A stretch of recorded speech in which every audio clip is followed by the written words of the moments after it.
Did it stay or did it go?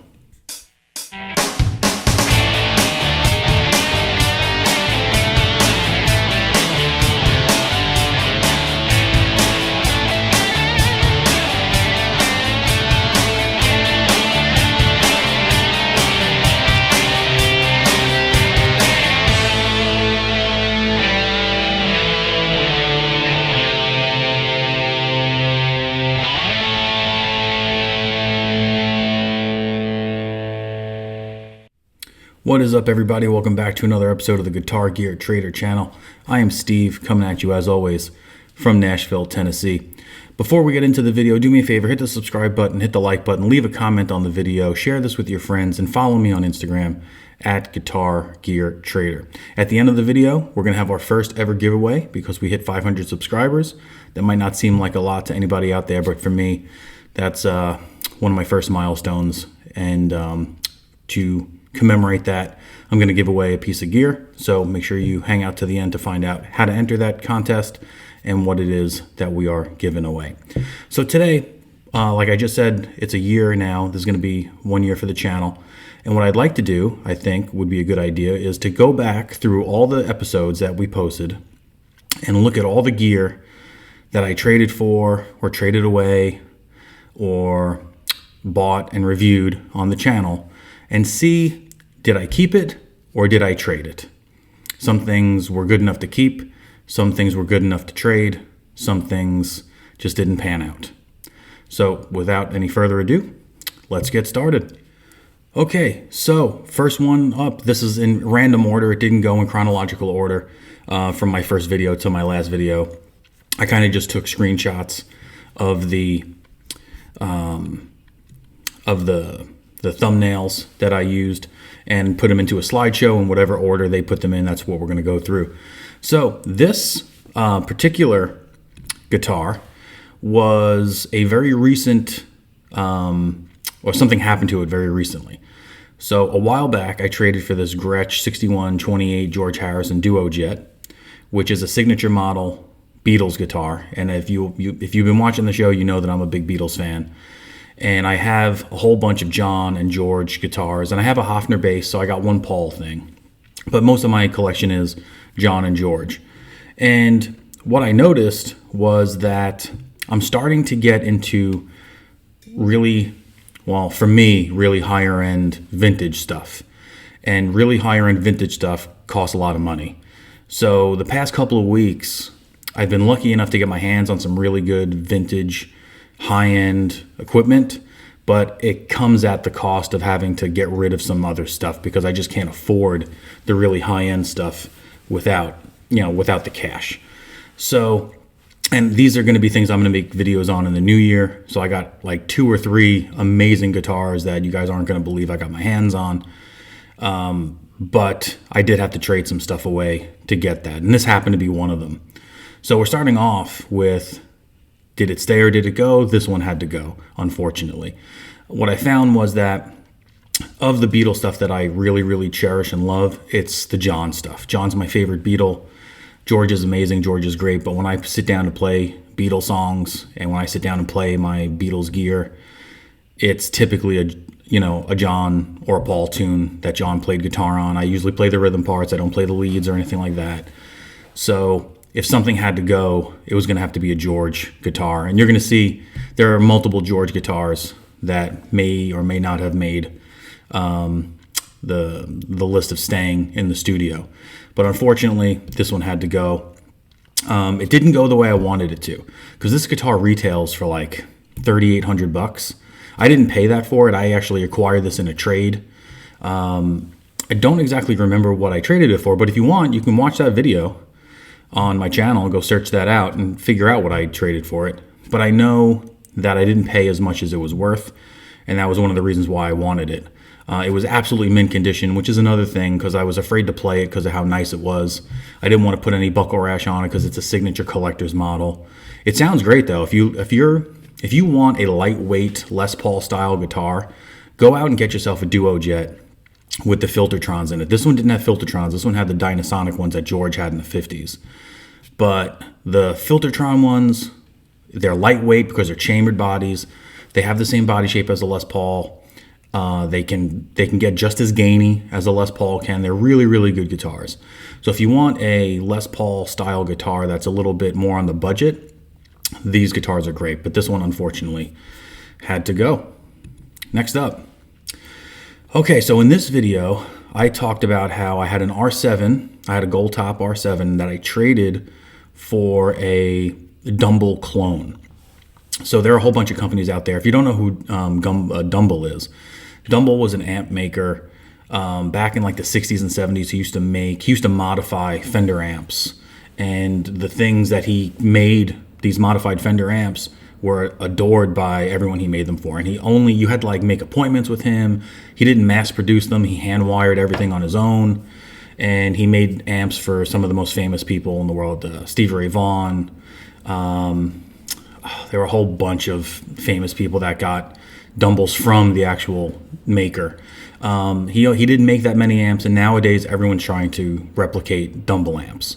So there are a whole bunch of companies out there that try to make Dumble amps, Sierra Tones, Two Rocks, and this amp company that I had, which was Amplified Nation. I traded the R7 for it. It was a great amp. It has amazing reverb on it. The cleans are super clean. The dirties are really dirty as well. I did not keep it, unfortunately. This did not make the cut. It got gainy, but it didn't get as gainy as I wanted it to get. And also, the foot switch has a very strange cable. It has something called like a DIN cable or something like that. It's like a 7-pin cable to attach the foot switch to the back of the amp, which is not compatible with the switcher that I use live. So when I play out with the band, I have a Joyo switcher that I plug all my pedals into, and as well as my foot switch for my amp, and I can control all the pedals and the amp from one foot switch, which is really, really helpful. But this could not plug in to that Joyo foot switcher, and plus the gain wasn't exactly the right type of gain. I don't know how else to explain that. This had really good bluesy gain, Texas blues gain. It didn't have that like really heavy, thick, orange type gain, which is what I use live. Over my shoulder here is my orange amp, my Orange Rock Reverb 50. That's the amp I get the gain from for the band that I play in. But this amp was a phenomenal amp. I couldn't justify keeping it. So that's two that had to go. Let's try to keep track. I'm gonna lose track eventually. Oh, this one was a tough one because this was one of my best performing videos, and it was on the Gibson Les Paul Custom 70s. These came out a couple of months ago. I got one from Musician's Friend, brand new. I opened up the credit card for them to get it, and I got it, and I did this video where I put it up against my Les Paul Custom, my 71 Les Paul Custom, and my Gibson R9, and this was by far the worst out of the three. Now, I kind of figured that was going to happen, but I thought the 71 Custom would match up with it a little bit better because it has like no frets on it. It's hard to play that guitar. The R9 is in a class all of its own. In my opinion, that's the best guitar I own. That's my number one gigging guitar. Nothing sounds as good as that guitar in my collection. But that 71 just has something. It's got a mojo. It's got something about it. And that new Custom 70s just did not do it for me. I was contemplating sending it back to Musician's Friend.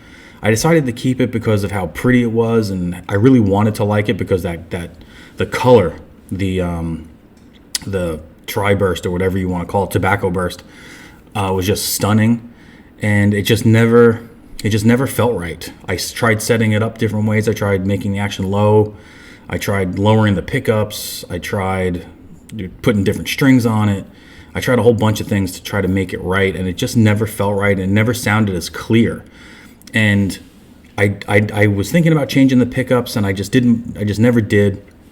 I ended up trading that last week for a brand new 335, a Pelham Blue 335, that was a Guitar Center exclusive for 2024 or 2025.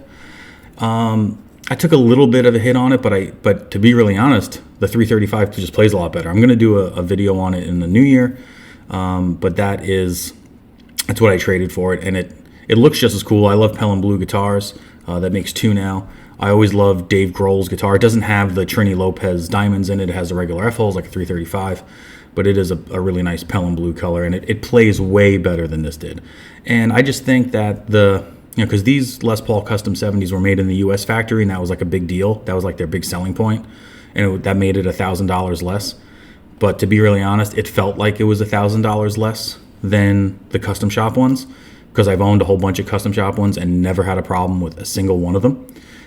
This one just did not feel right out of the factory, and maybe that's a testament to Musician's Friend, because everything I get from Sweetwater feels really good.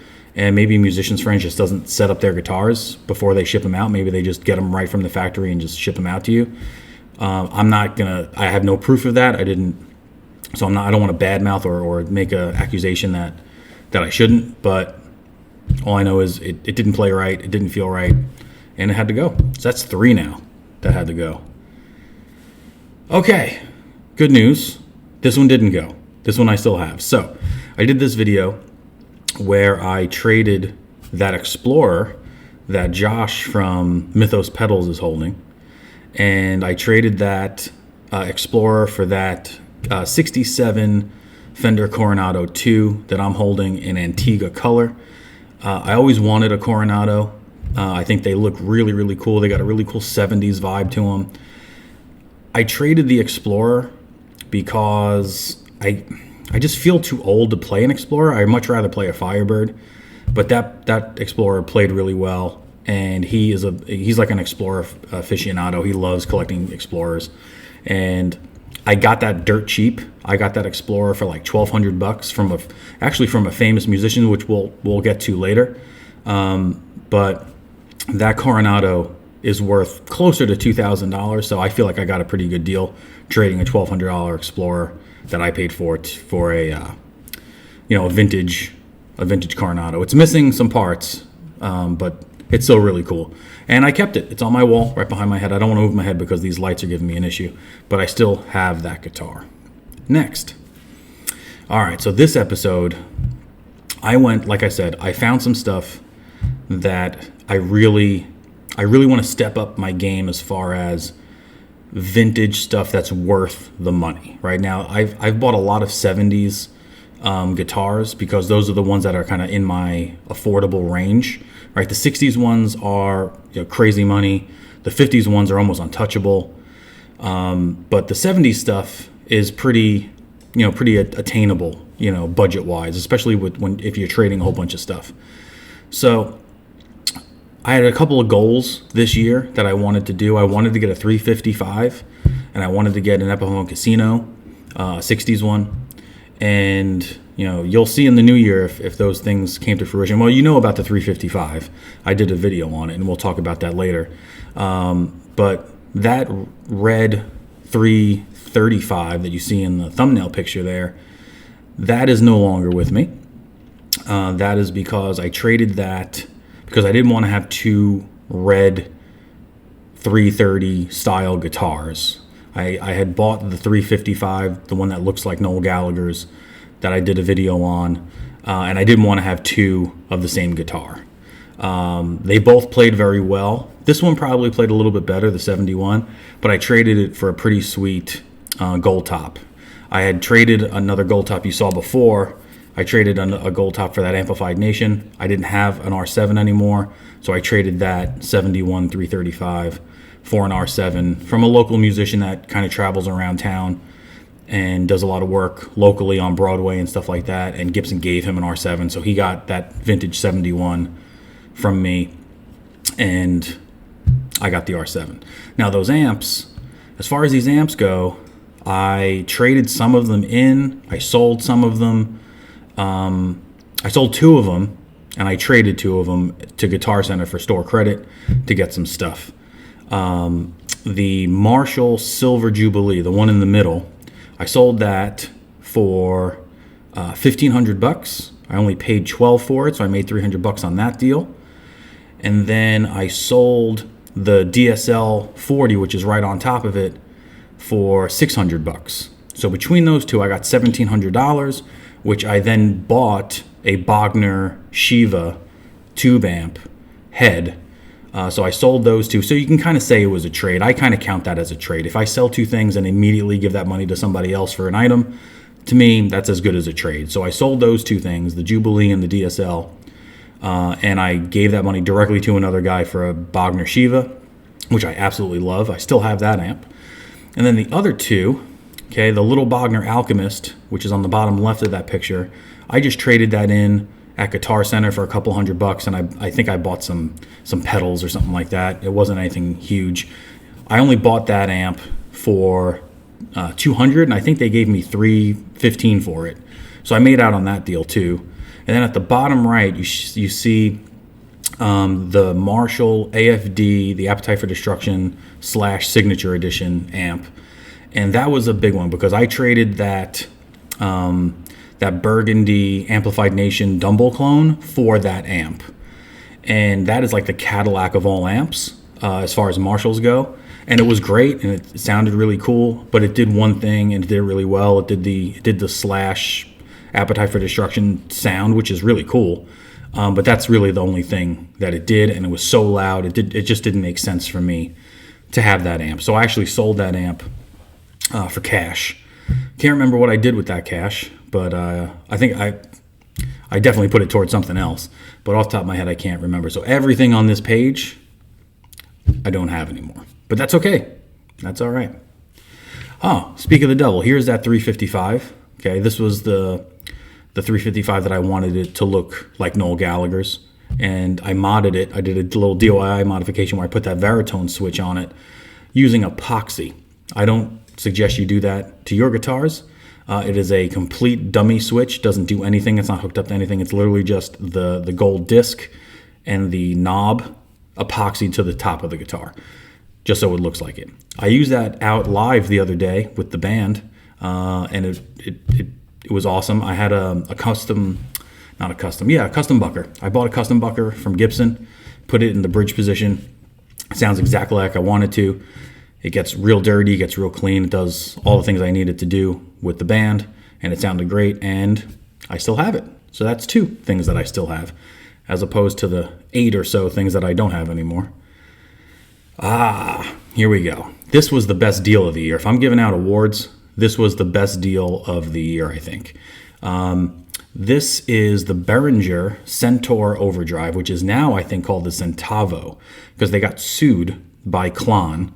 So I saw a video from Andertons that did a Klon shootout, and it was a really funny video because every Klon they had sounded exactly the same, and they couldn't tell the difference between 12 different Klons. So I was like, I'm just going to buy the cheapest one that they have on the board, and this was it. This was a $75 pedal. I got it prior to them having to change the name because they got sued by Klon because of the artwork, which was the same, and the name, which was the same. So I got the pre-lawsuit edition, and this thing does everything that a Klon does. It sounds great. I use it for all of my classic rock tones. When we're doing Petty, when we're doing Bryan Adams, when we're doing Pat Benatar, I use this instead of the gain from the Orange amp, just because it's a little bit cleaner, it's a little bit more classic, it's not as heavy, and it's a great little pedal. $75, still have it. There you go. Okay, I did this video on a modification that I'd made to a guitar. So that guitar there is a custom shop 64 reissue non-reverse Firebird that I got from the Gibson demo shop, and it originally came with Firebird pickups in both positions. And I was ready to sell that guitar because I want to be a Firebird guy so bad, but every Firebird that I buy, I just don't gel with for some reason. And I think I nailed it now. I think it's because of the pickups. I don't think I like Firebird pickups. So instead of just selling the guitar, trying to get rid of it, or trading it, I took it to a local luthier by the name of Bluesman Vintage, local guys here in Spring Hill, Tennessee. And for like $150, he sold me the 2 Soap Bar P90 pickups and installed them for me. I think it came out to like $200 total for the 2 pickups and the installation. And he cut me a brand new pick guard. That pick guard is one that he cut in shop. And because the pickup that was on it originally had the cutouts for the soap for the Firebird pickups, which are a little bit smaller than the Soap Bars. So that's a custom pick guard. 2 hand-wound pickups by him. They sound phenomenal. This is my E-flat guitar that I bring out with the band every time we play, and I love playing it. It sounds killer. Check out Bluesman Vintage. He has a website. He can ship stuff to you. He's getting bigger. He's moving out of his small shop and going into a bigger shop, which I'm real proud of him about. And he's a really great guy, and he'll work with you. So I keep in this one. Okay, I kept this one. Love that guitar. Okay, all right, we're on a roll now. This is another one that I kept. This is my birthday guitar. And I suggest you go to my channel and watch all of these videos. Okay, but especially there are a couple that mean a lot to me. And this was a video that meant a lot to me. So for many years, I was searching for my birthday guitar. Right? You want a guitar. People want guitars that are made in the year that they were born. But I took it a little bit step further. I didn't just want a 1982 guitar. I wanted a guitar that was born the same day I was born, because that is a true birthday guitar, right? It's not a birth year guitar. It's a birthday guitar. So the only way I was able to do that was if you look at the neck, though the heel of a Fender neck, sometimes they put the dates, they stamp them on there, but every Gibson in the 80s, the serial numbers, the first and fifth number tell you the year that it was made. The 3 numbers in between the first and the fifth number are the day of the year that it was stamped. So the wood and the pickups, maybe they weren't made all on that same day, but they were all assembled and the guitar was stamped. The guitar was finished, stamped, just like I was finished, and came out on August 19th, 1982, which happened to be the 231st day of 1982. So for years, I went on to Reverb and I typed in 1982 Gibson and I checked the pictures for serial numbers. And if I was trying to find 82312, the first 5 digits, and that was my birthday. So for 3 years I looked, no luck. And then one day I was like, oh, I haven't looked for my birthday guitar in a minute. So it was a couple days off. And I went on and I looked, and there it was, a 1982 SG Standard. The guy only wanted like $2,400 because I was real nervous. I was like, I'm going to find like an 82 355 that's $8,000 in some rare color or something like that. But it was this 1982 SG Standard. This thing has the tarback pickups in it. It sounds killer. It's the heaviest sounding guitar I have. If I ever want to be in a metal band, that guitar is going to do the trick for me. I haven't taken it out yet, but I really love that guitar, and I still have it. There you go. All right, this is pretty interesting. So the video was about the Friedman JJ Jr. amp, the head that's on the picture. And what I did was, this was an interesting trade. This is one of those weird trades that you have to really try hard to get. I buy some stuff sometimes that is just cheap, it's a good deal, and I'll buy it so that I have equity for a later trade. And that's what I did with these 2 amps. So you see an orange amp, that's a Rocker 15, and you see a Laney Lionheart. Both of those amps I got dirt cheap. The Laney I got for $200 from a guy on Facebook. That's like a $1,200 amp. The Rocker 15, that's like a $1,000 amp, and I got it for, I want to say, $400 from a guy whose shop was closing while I was on vacation in Florida. He had a music store, it was closing down, he just needed to get rid of stuff, and he sold it to me for like $400. So combined, I spent $600 on those 2 amps, and I worked it out because the guy who had the Friedman, he wanted a Telecaster, and I didn't have a Telecaster to give him. So I found a Telecaster on Facebook, and the guy happened to want small tube amps. And both of those tube amps are like 15, 20 watts each. And I texted him and I was like, hey, I got these 2 amps. Would you trade me for it was like an early 2000s, late 90s American Telecaster. And he's like, yeah, sure. So I traded those 2 amps for a Telecaster. And in the same parking lot, the guy with the Friedman drove up. I took the Fender from the guy in one car, gave him the 2 amps, and gave the Fender to the Friedman guy, and he gave me the Friedman amp. And it all worked out great. It worked out absolutely phenomenal. So I spent $600, and I got like a $1,300 Friedman amp. That Friedman amp is very expensive, and it sounds amazing. And I kept it. It's right behind me. See my orange amp right there? It's right underneath it. There it is. Right there, right underneath. That is my go-to rehearsal amp. When I go to rehearsals to practice with the band, that is the head that I bring with me. It's nice and tiny. It's powerful. It's got 20 watts, full tube. I have a little 1x12 cabinet that I put it through at practice. It's loud enough. It does all the things I need it to do. It gets real heavy. It gets crunchy. And it has a nice clean channel. And I kept it. So there you go. Next up, my 1976 White Falcon. I've always loved White Falcons. I've traded a whole bunch of them away, mostly because they're Japanese-made guitars. I don't play them as much because they're hollow bodies. I'm a real stickler for having American-made stuff. So whenever I do get my hands on a White Falcon, it's usually a Japanese model, and I've always wanted, one of my goals was to have an American one. So I always search Reverb, and the American ones, they stopped making the American ones back in the 70s. So all of the American ones are going to be vintage. I happened to find this one, and it was the cheapest one at the time, and the guy wanted like $6,000 for it. So I did something, and you can see the title of the video is called Guitar Deal Tactics Bluff Bids. So a bluff bid is when you put in a bid so low that you don't think that the guy's going to take it. And if he does take it, good on you. And if he doesn't take it, maybe he'll negotiate down. So I put in a bid way below this guy's asking price for $6,000. And he happened to just take it. He just took it. He just wanted to get rid of this guitar. And I love this thing. It probably needs a neck reset. I don't think I'll ever be able to take it out live with me. Really high up on the neck, there's one dead spot where you fret a string, like let's say on the 19th fret, it sounds fine. You fret it on the 20th fret, it's completely dead. You fret it on the 21st fret, and it's fine again. So there's something going on in there. It's probably a bubble or something that's going on in there. But it's a beautiful guitar. It's got all the checking in all the right places. It sounds really good when you plug it in. It looks really cool. It's the first and only White Falcon I've ever seen that doesn't have a Bigsby on it. But that doesn't bother me because I don't really use the Bigsbys anyway, and they always kind of fall out of tune.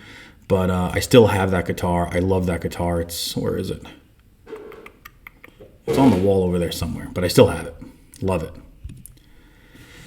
Oh, this was a PRS. Okay, so I've had a lot of PRSs, and you'll see another PRS come up in this list somewhere. There have only been 2 PRSs that I've ever gelled with and enjoyed playing. This is one of them, and I sold the other one 15 years ago when I had my son and I needed to make some space in my house for a nursery, and I just didn't need all the equipment. I stopped playing with the band in New York at the time, and I didn't need all the guitars, and this one was a very expensive one, so I could have used the money. But they were both Mark Tremonti signature models. This one I got for a steal on Reverb, and it was owned by a celebrity, which I think is pretty cool. So I got this for like $1,800 on Reverb, and I think the reason nobody bought it was because it's beat up, and it was on tour. It was taken out and played very hard by a rock star named Island Styles. That's right, his name is Island Styles. He was the rhythm guitar player for Candlebox, which was a really cool 90s grunge band who still plays today. My band actually plays one of their songs in our set list. And he's not one of the original guitar players, but he's been in the band for like the past 7-8 years now. And he's sponsored by PRS, and this was one of the guitars that he played on tour. And the case is really cool because it has, Candlebox spray painted in those block letters. It says Stage Right on it, which is really neat. And this guitar plays unbelievable. Everybody that comes over and plays that guitar asks me to buy it off me. And I always give them some crazy number and they say no. But the reason I got it so cheap, I think, is because it was beat up. Like the finish is taken off the neck. And people who buy PRS guitars, they want their PRSs to look pristine. I personally don't want my guitars to be pristine because then I feel afraid to play them. But I still have this guitar. This was my E-flat guitar before I got that Firebird. It sounds incredible. It probably sounds better than the Firebird, but the Firebird just looks really cool. But I still have it. This, if the Behringer Centaur pedal was the deal of the year, this was the second best deal of the year. Okay, so Musician's Friend has a stupid deal of the day every single day at 7 o'clock in the morning, or 7 o'clock Central Time. And the Mesa Boogie Badlander 50 was half off. I got this amp for $1,200. It normally goes for like $2,800, something like that, $2,700. And it's an all-tube 50-watt Mesa Boogie rectifier amp that has simulated cabinets and direct out in it. And this amp was made for me because I needed an amp that I could plug into this soundboard, that I could plug into the computer so I can do demos for you guys. I don't want to buy, I'm an old man, I don't want to buy any more technology that I don't need. I didn't want to buy interfaces. I didn't want to buy softwares. I just wanted to plug my guitar in and play it and have you hear it. And apparently, you can't plug amps into boards. You need to have a cabinet simulator. And I couldn't mic stuff. I have family. I do these videos sometimes late at night. I can't be blasting amps and with microphones on them to put them into the board. So I needed something I can put directly to the computer, and this amp has it because it has built-in cabinet simulators on the back of the amp. So I can just plug in to the board from the direct out on the amp, use a cabinet simulator that I want, put it into the board, put it right in the computer. It sounds great. So this was like the second best. They did it twice. I missed it the first time because I didn't know the CSV code or whatever on the back of the credit card the first time they did it. But I was lucky enough to jump on it the second time that they did it. So that is the second best deal of the year. And I still have the amp. So there you go. This amp I don't have. And a lot of people on the internet got very mad at me about my review of this amp. And I need people to understand that I love Orange. They're probably my favorite company as far as amps go. Orange, number one. Friedman's probably number two.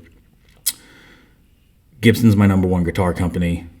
After that, really doesn't make a difference. I'm a Gibson guy through and through. This amp was all the rage. And I really feel like YouTube channels out there are not very honest with their reviews because they're getting paid. I only have 500 subscribers. I'm not getting paid by people. I'm going to give you an honest review on stuff. This was a cool amp, and this was the amp that preceded the Badlander Mesa Boogie amp.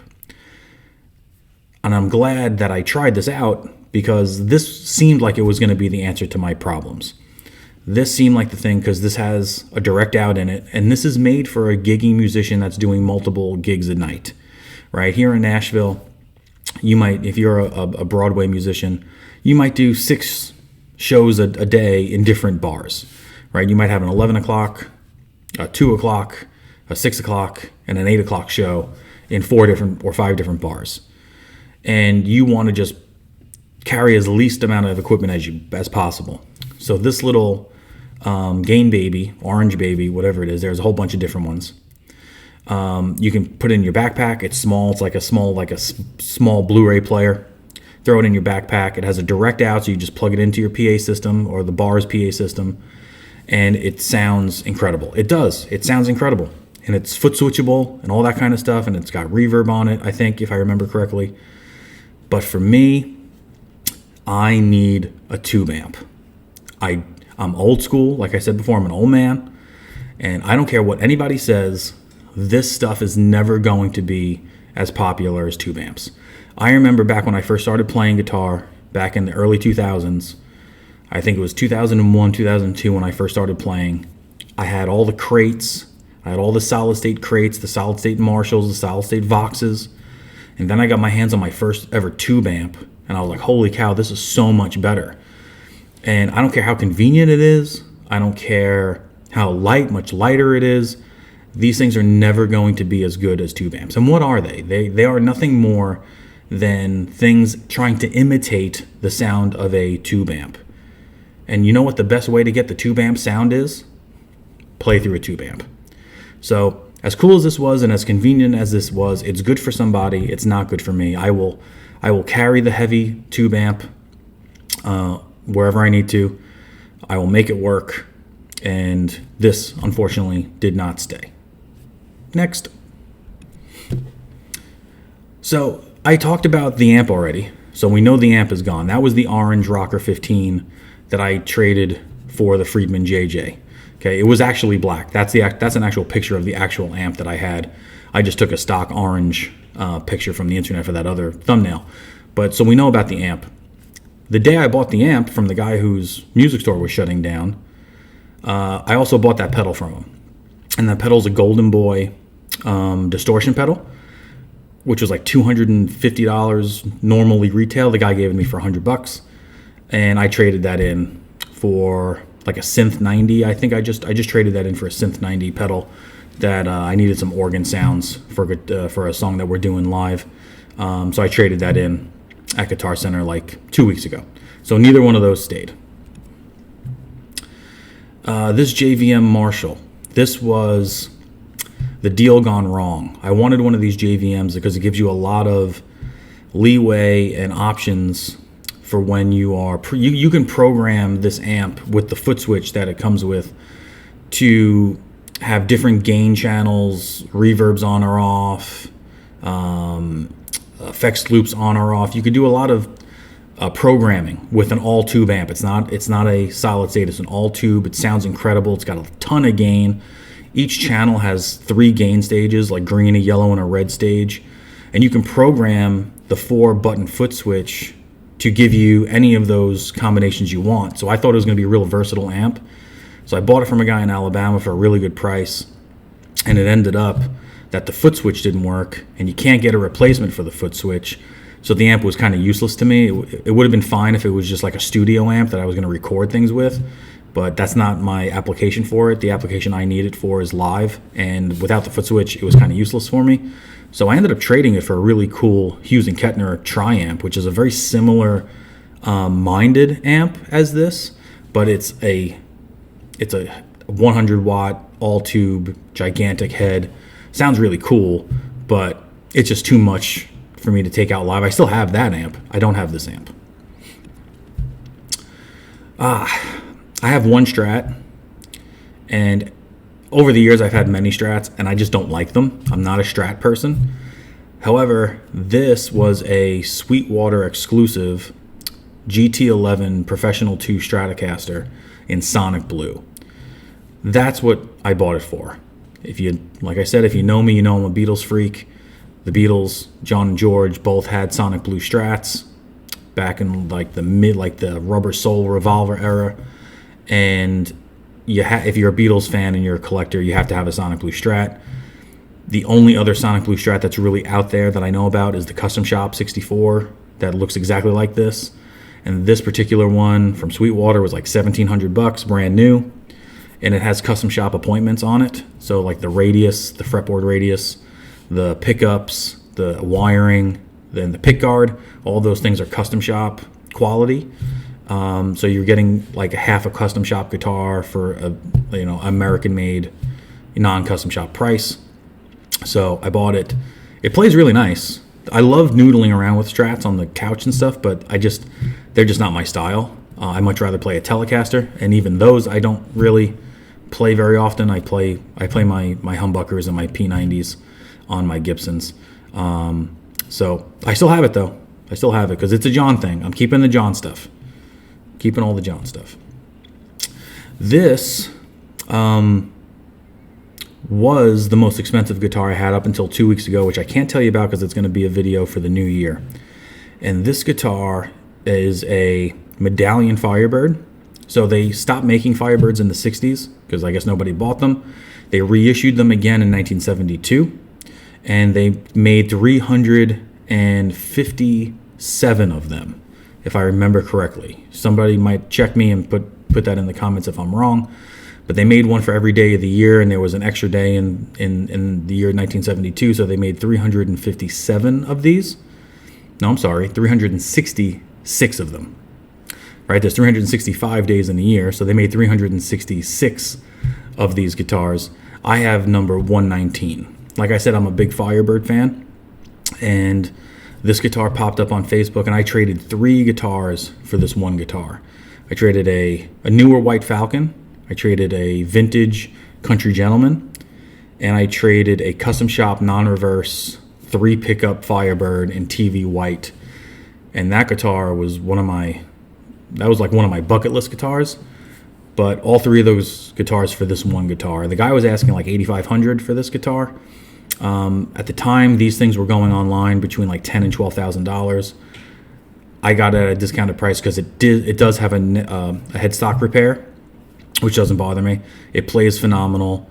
Even though those Firebird pickups are a little bit ice picky at sometimes, if you roll back on the volume a bit, it sounds really really nice. I haven't brought it out live yet because I'm just afraid to, because it's very expensive, and I have that custom shop one, which does a great job. But I love this guitar. Someone tried buying this off me about a week ago. I told him $10,000. He told me no, and I told him $10,000 because I didn't want to sell it to him anyway. So I still have it. So there you go. Next. This was a PRS. I told you I drived with 2 PRSs ever. This is not one of them. The only 2 I ever drived with were Mark Tremonti signatures. I traded a PRS, a McCarty. I actually did drive with that guitar. I traded a McCarty PRS single cut McCarty model, which was like an R9. It was like PRS's answer to the Gibson R9, and it was the same color as my R9, and it sounded just as good as the R9 that I bought. So I traded that away for this, and this was the 408. And the 408 is a very versatile guitar, and I thought I would really like that, but I ended up just not needing it. Okay, with me, the simpler the better. Just how it goes with me. It's called a 408 because it has you got 4 coils, right? If I remember correctly, there are 4 coils there that you can do 8 different configurations with. So you have humbuckers there, but you can coil split them to make them single coils, and you can get 8 different combinations. You can do like humbucker in the bridge, single coil in the neck, humbucker, single coil, humbucker, whatever, right? You can do 8 different things with it. It was beautiful. It was gorgeous. And it just wasn't for me. It didn't do what I wanted to do. And I got rid of it. But it was very pretty, but it didn't stick around. This was that Explorer that I talked about at the beginning that I traded for the Antigua. So we all know that this guitar did not stay, unfortunately. It was a cool guitar. It wasn't anything rare or anything like that, but it was owned by a famous musician called Butch Walker. He's more famous, I think, as a producer than he is a guitar player. But he did have a band that had a very famous song. Can't off the top of my head think of the band. But he produced Avril Lavigne. He produced a whole bunch of other like punk type bands. So he's very famous in the business. Everybody knows who he is. And what was cool about that guitar is that he owned it. Number one, it was on a video. It was on one of the Premier Guitar, kind of like Show My Rig. I forget the name of the show right now. Rig Rundown on Premier Guitar. And he actually had a very old set of Super Distortions. He claims they might have been one of the first like 5 sets of Super Distortions ever made in that guitar. And I traded that guitar with the pickups in it for that Coronado, the Antigua colored Coronado, which I still have, but I don't have the Explorer anymore. Okay, Beatles. This episode, I connected with another YouTuber named Paul, who is the Guitar Gear Connection. I'm the Guitar Gear Trader. He's the Guitar Gear Connection. I did not mean to steal half of his name. I was a fan of his before I opened up my channel, but there had to be some type of inspiration there. But he is a very big Beatles collector, and we had a Beatles collection discussion on my channel one day. And both of those guitars in there, I still have both of those. That's my 325 Rickenbacker, John Lennon, and both of these guitars are Lennon guitars. And the other one is an all-original 1967 J160E acoustic electric that John played. It's the worst sounding guitar that I own, but it sounds exactly like the Beatles tone if you plug it in. If you play it acoustically, it does not sound very nice, but if you plug it into a Vox AC30, it sounds exactly like the Beatles. So both of those guitars still on the wall. 1965 Gibson SG Junior. I traded a Les Paul Custom I got from the demo shop for this guitar, straight up with a guy off of Facebook that's local that I've done a whole bunch of deals with. And he kind of owed me one because I overpaid him for a couple of other guitars, and I let him know about it. So he had this one up for sale. And I had a Les Paul Custom that I bought from the demo shop that had nickel hardware, and the nickel hardware really bothered me. My customs should, like a black Les Paul Custom should definitely have gold hardware on it. And the one I bought had nickel. I thought it wouldn't matter to me, but it did, because I just never played it. I just looked at it funny.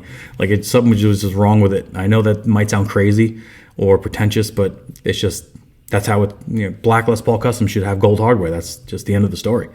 So I traded it for this 65 Gibson SG Junior. He thought it was a 66 or a 67.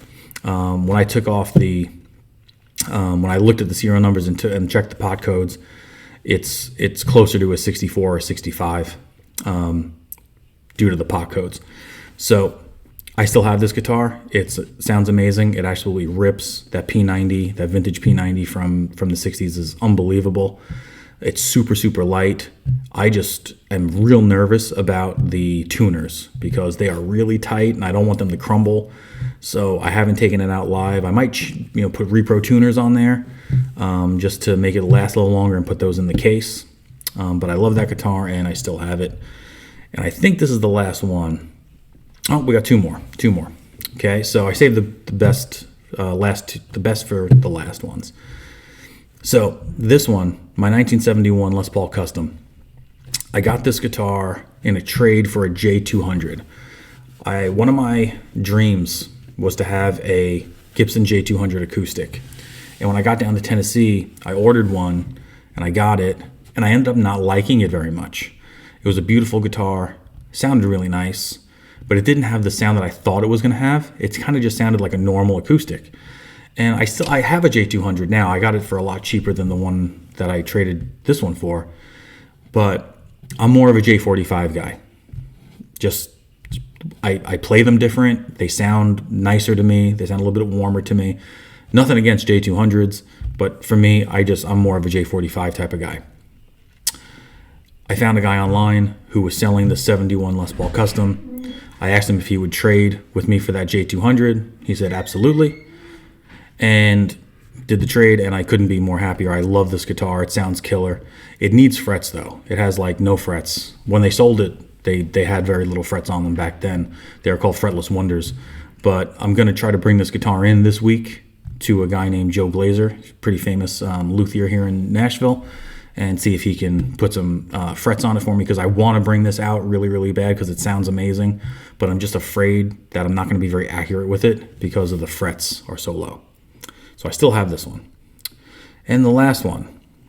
This one I saved till last because this one meant the most to me, and I'm really surprised that I did this, but there is a reason for it. And I can't tell you what the reason is because that's going to be an episode for the new year. It's going to be one of the better episodes for the new year. But this was the first vintage guitar I ever got my hands on, and it was a 1967 ES330. Now I bought this. I actually traded a whole bunch of stuff for it. I traded a D35 Martin. I traded an American Stratocaster and about $2,000 in cash for this guitar.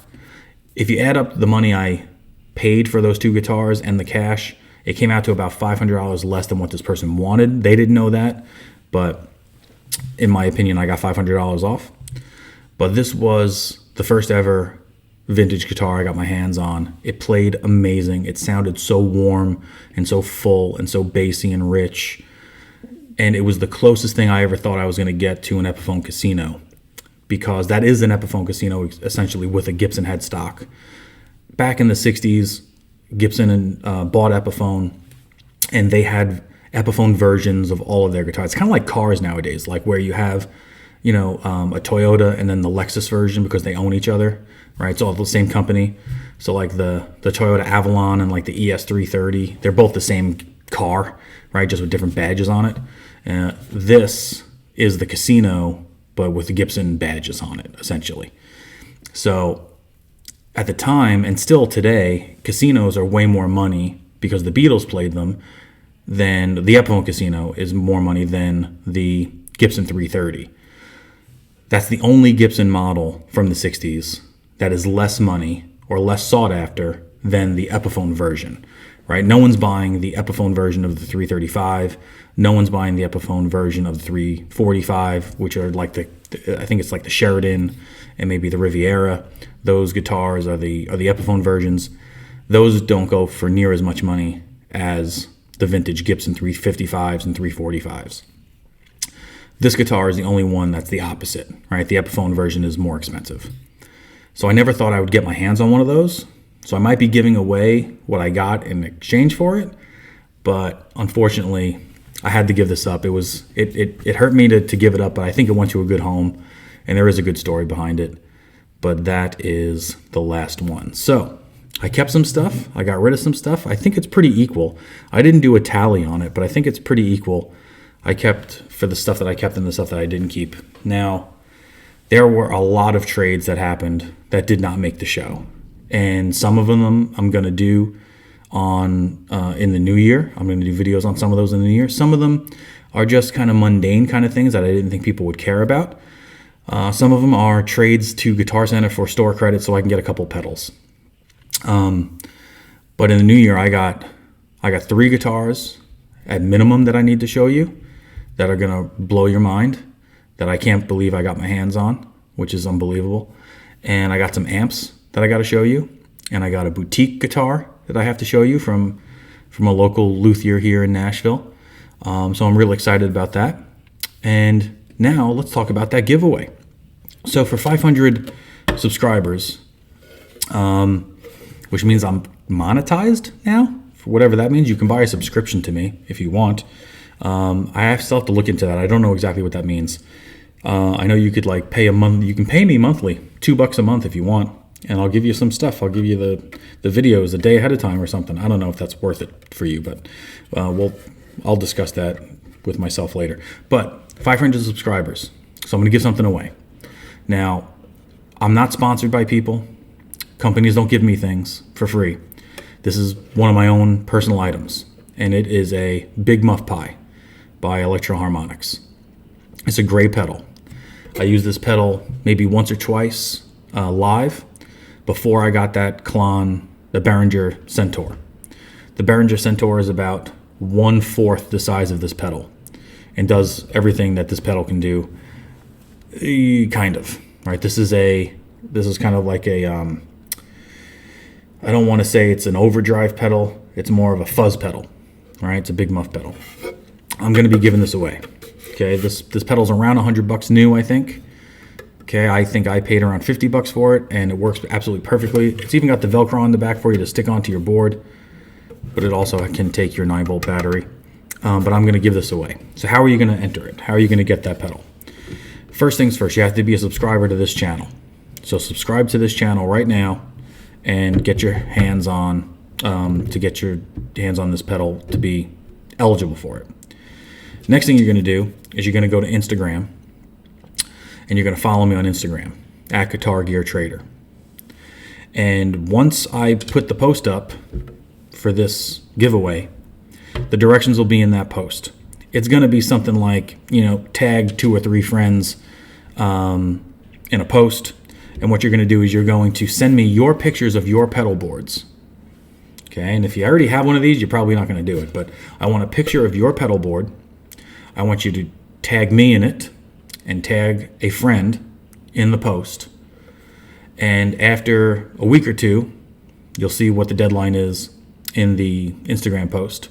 I will pick a random winner from the people that entered by sending me a picture of their pedal board with a friend tagged in there. And you have to be a subscriber to both things. You got to be a subscriber to the YouTube channel, and you have to be a subscriber to the Instagram page. All right, so that's it. Get your hands on the Big Muff Pi. Yeah, everyone needs a Big Muff Pi, right? Am I right? So thanks to everybody who have subscribed already, who have been watching the channel. It really means a lot to me. There are some people here who I talk to on a daily basis. I've made some new friends on this because of this channel, and I made this channel because I've been doing this since I started playing guitar, and I wish I did this channel sooner. but I'm glad I did it now, and I get to tell my stories and share my stories with you, and talk to you guys about gear and stuff like that. And it's a lot of fun for me. It's a good hobby and it's a lot of fun. It's a nice outlet. And so have a happy holidays, have a Merry Christmas, have a Happy New Year. Follow the page, subscribe to the channel, leave a comment, hit the like button, share this with your friends. And until next time, I'm Steve, coming at you from Nashville, Tennessee. Happy hunting, everybody. See you later.